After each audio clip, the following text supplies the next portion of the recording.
yo nací en Chile, en los límites del Quindío con, bueno, en ese entonces de Caldas con el Tolima. Ahí nací, fue parte de mi vida hasta los 8 años.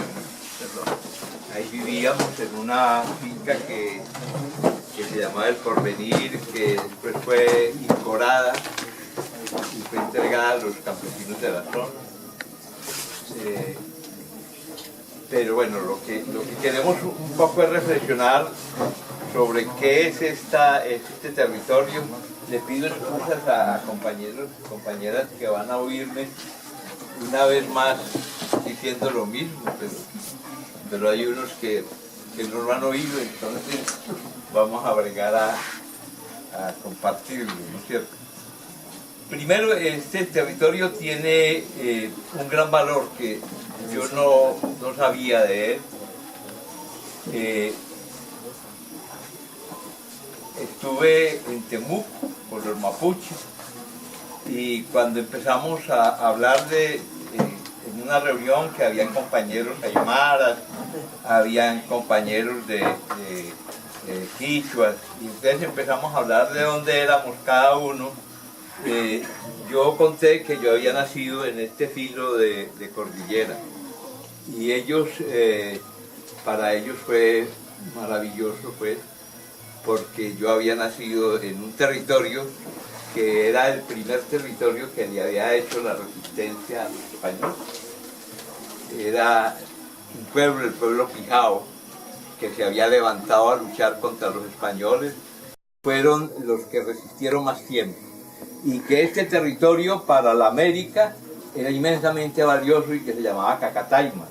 Yo no tenía idea, yo creí que esto se llamaba, pues donde yo había nacido se llamaba Roncesvalles y el sitio se llamaba Santa Elena, la inspección de Santa Elena, y la finca se llamaba El Porvenir.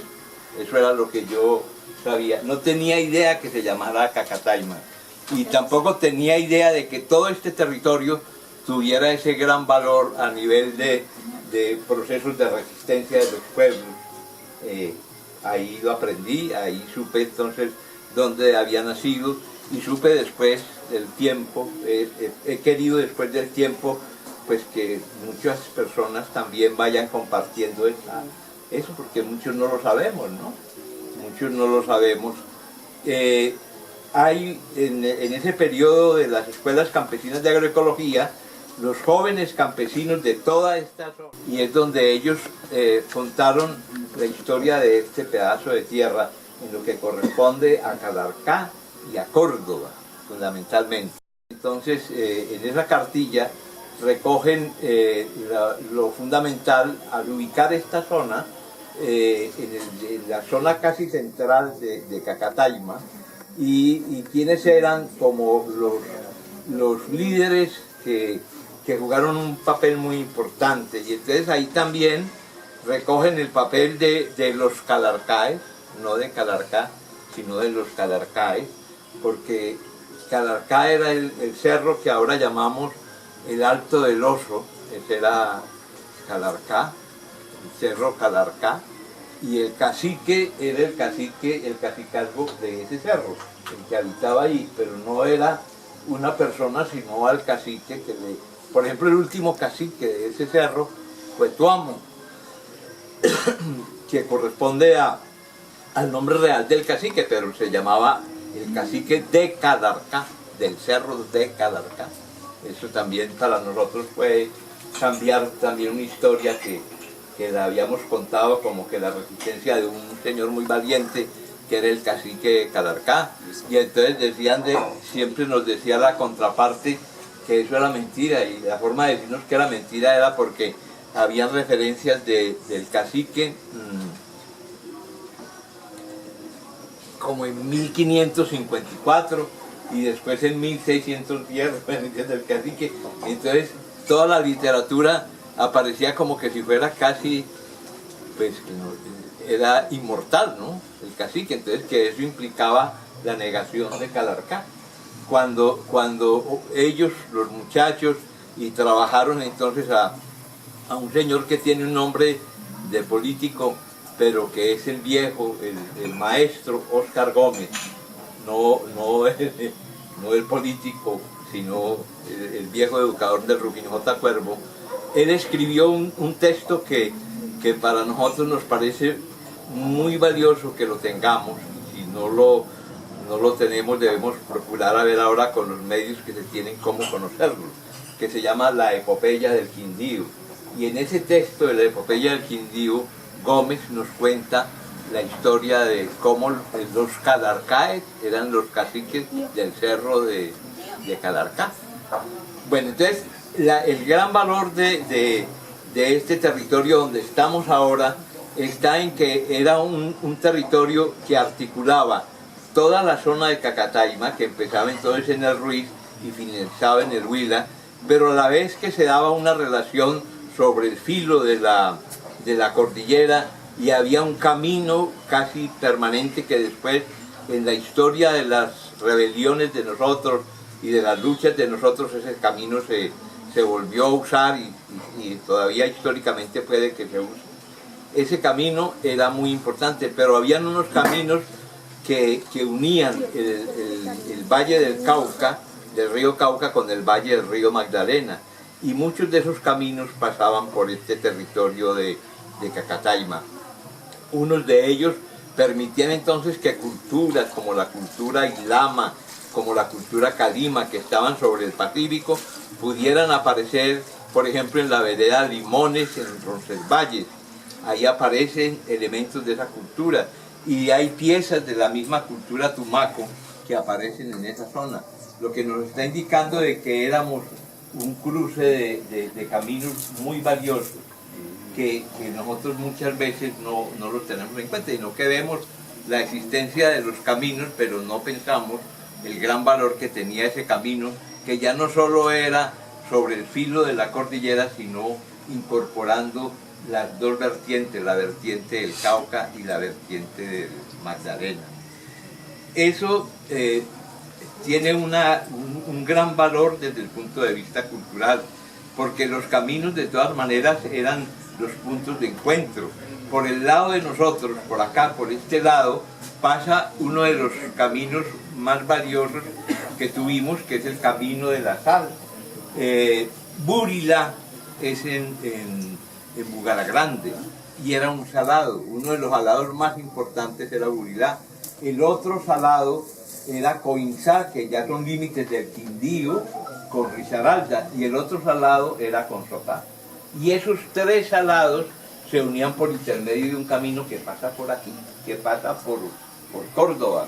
Tendríamos que ver en el trabajo histórico cómo recuperarlo, porque los caminos del indio son caminos diferentes a los caminos del español.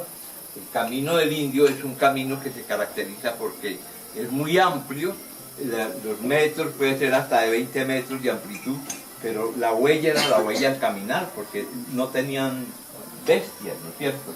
Entonces la huella que deja ese camino es la huella de que va pasando, y entonces se pasa caminando, y entonces si está en muy malas condiciones se pasa uno enseguida, pero el camino tiene otras características a lo que puede ser la huella, por ejemplo, de los caminos reales, de los caminos españoles, donde pasaban bueyes y pasaban mulas, ¿no? Y los cargueros en el camino de sí también. Entonces, esa característica de los caminos se ha trabajado en esta zona, se ha trabajado una persona que ha generado una dinámica muy importante, se llamaba Guillermo Fonseca Truque.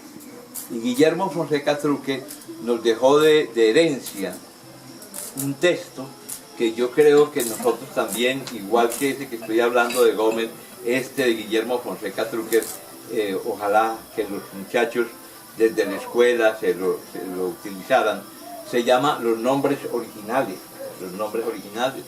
Lo publicó en 1995 el Instituto Geográfico Agustín Codazzi.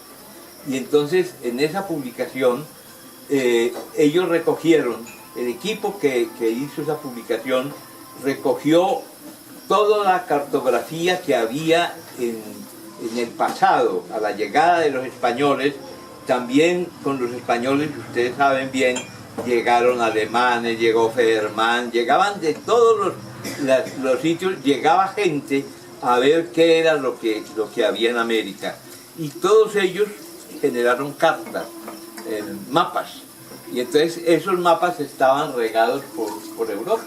Entonces lo que hace Guillermo Fonseca Trucker en ese proyecto con el Instituto Geográfico Agustín Codazzi fue recoger todos esos mapas y elaborar un mapa general de nombres, de los nombres originales de nosotros. Eso existe, y por eso es tan valioso que lo tratemos de recuperar.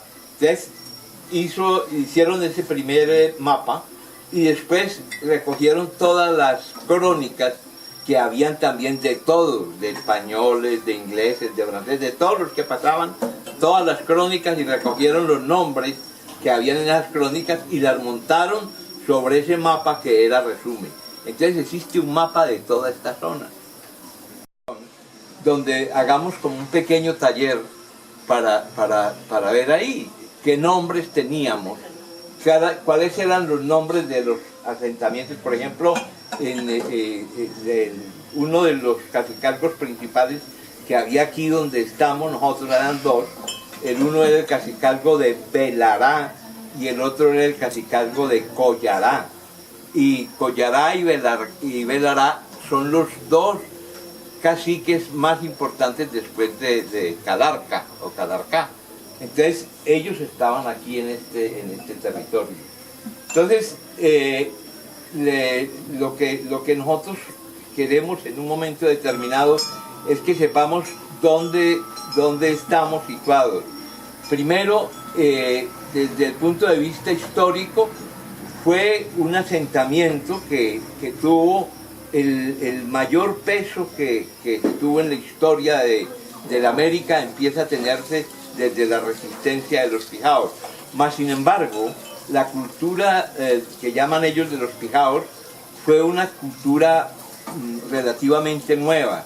Y digo relativamente nueva porque en toda esta zona ustedes conocen que hay un tipo de sepultura que la llamamos de los canceles, de lajas de piedra. No sé si ustedes conocen ese tipo de huaca, que es de lajas de piedra y que no es una sepultura muy profunda, sino que son sepulturas a metro y medio, que uno encuentra los canceles y encuentra los sepulcros. Esa puede ser nuestros más viejos antepasados. Y esos antepasados más viejos, para que ustedes también se formen una idea de esos antepasados nosotros encontramos sepulturas de cancel cerca de la Universidad Tecnológica. Y al encontrar las sepulturas de cancel, encontramos un metate pequeño. Metate es la piedra de moler que teníamos nosotros. Entonces teníamos una piedra de moler para el maíz, que era una piedra de moler grande, pero también teníamos una piedra más pequeña para el sagú, para la racacha, para un poconón de plantas. Eran unas piedras más pequeñas, unos metates más pequeños. Entonces encontramos un metate de esos al pie de una sepultura, lo mandamos al Instituto de Antropología y nos mandaron a decir que tenía 6.500 años. Entonces esos son los primeros parientes de nosotros en toda esta zona, 6.500 años. Lo más seguro es que llegaron, la teoría que hay de Medina, Javier Medina, es que llegan a una tierra que la llaman Cundurmarca. Cundur es cóndor y marca es tierra. Cundurmarca, que a ustedes les puede sonar a Cundinamarca. Entonces que llegan ahí, miran al frente, ven los nevados. El nevado, la montaña nevada, es uno de los elementos más importantes para todas las culturas andino-amazónicas, y entonces se pasan de allá hacia acá y hacen los primeros poblamientos. Para nosotros esos primeros poblamientos son los quindus. los que le dan el nombre al Quindío, ¿no es cierto? Y ocupan todo esto. No sé, pues, me atrevo a decir, porque no conocemos muy en propiedad, hemos querido venir a estar aquí y trabajar con las cerámicas que tienen aquí, pero si aquí hay presencia de tumbas de cancel, quiere decir que ellos estuvieron aquí. Es decir, donde hay tumbas de cancel, porque la tumba de cancel es la que se dice abiertamente que es de indios pobres, porque las tumbas nuevas, las que aparecen después, son las tumbas para cuidar el oro que está sepultando en la tumba. Entonces está a 15 metros o a 20 metros, y son tumbas de huacas de resbalón, o son un poco de instrumentos para que no fuera fácil llegar a ellas, ¿no es cierto? No esta tumba que está a 1 metro o a 1,50 para que cualquiera pudiera llegar. Entonces cuando aparece el oro aparece con el cruce entre los pijaos, los llamados pijaos, y los quindus, que forman parte de este territorio que van a ser los quimbayas. Entonces, hoy un poco lo que queríamos hablar era de ese contexto, el gran valor que este territorio tiene para nuestros más viejos y remotos antepasados, llamémoslos quindus, donde está la cultura reflejada de 6.000, 6.500 años o 7.000 años, y para Medina culturas andino-amazónicas, y la llegada posterior de los caribas, que son los que llaman los pijaos, y cómo los dos se juntan aquí, en este territorio, en todo este territorio, y forman los quimbayas. Entonces, desde el punto de vista histórico, de ese pedazo de la historia, porque estamos hablando solo de un pedazo, de una parte de la historia, esa es la gran riqueza que tal vez no tengamos en Colombia otros sitios como este, desde ese punto de vista. Porque aquí también, y para que seamos, hay un famoso complejo que se llama de Malagana, que fue entre Palmira y Palmaseca, el aeropuerto. Ahí se encontró el complejo de Malagana, y en ese complejo de Malagana, que realmente es muy reciente porque apenas son, me parece que 20 años de haber aparecido, se encontraron presencia de pueblos Ilama, de pueblos Calima. Hay vestigios que se han encontrado en este trayecto entre la cuenca del Cauca y la cuenca del Magdalena. Hay vestigios de incidencia de cerámicas Tumaco. Entonces, todo lo que estamos encontrando es que este era un crisol de culturas. Era el mayor crisol de culturas que teníamos. Era aquí llegaban los que venían por el Magdalena, llegaban los que venían por el Cauca, pero también llegaban los que pasaban de la cordillera oriental, a la cordillera central. Entonces, desde ese punto de vista es importantísima el territorio, y uno de los elementos centrales para que lo pensemos es cómo es posible que dejemos acabar con esa historia sin haberla recuperado, sin haberla hecho, ¿no? Sin haberla tenido la posibilidad de saber quiénes éramos, ¿no es cierto? Es decir, acordémonos de la famosa frase que el pueblo que no conoce su historia está condenado a repetirla, ¿no es cierto? Entonces, ese es un elemento. Después, en la historia nuestra, de este territorio, hay elementos inmensamente valiosos. Por ejemplo, este territorio fue presencia de una de las expresiones comuneras más valiosas que existieron en ese periodo, y fue de Simón Bernate y 7 mujeres que en el periodo de la Revolución Comunera se toman a Ibagué y que transforman toda la relación que se está dando. Simón Bernate, la lucha comunera en este territorio. La presencia de un elemento inmensamente valioso en la historia de nosotros, que venía de Cartago y pasaba por aquí a Roncesvalles, Melo. Melo es otro elemento vital en la historia colombiana y está ligado con nosotros. Y finalmente, una historia que muchos de nosotros no conocemos, y es la historia de la resistencia contra la burila, el consorcio de la burila. Cómo esa resistencia va a ser también una de las resistencias mayores de América. Hay un famoso libro que se llama Huachipungu, de Icaza, donde se cuenta la historia de un pueblo haciendo la resistencia en Ecuador. Pues bueno, el segundo texto sobre resistencias sociales en América se llama El río corre hacia atrás, y es de Benjamín Baena Hoyos, y es la historia de la resistencia de los que habitaron aquí, de los que llegaron aquí, los antepasados de los otros, los antepasados de cada uno de ustedes pueden estar en esa historia, porque también paradójicamente esta zona, toda esta zona fue una zona de confrontación entre el Estado soberano de Antioquia y el Estado soberano del Cauca. Entonces toda esta zona fue una zona que estuvo durante mucho tiempo en conflictos, y entonces era el escenario de un poconón de elementos de tipo histórico y social, y entre ellos el famoso despojo de las tierras a los que llegaron, a los colonos que llegaron.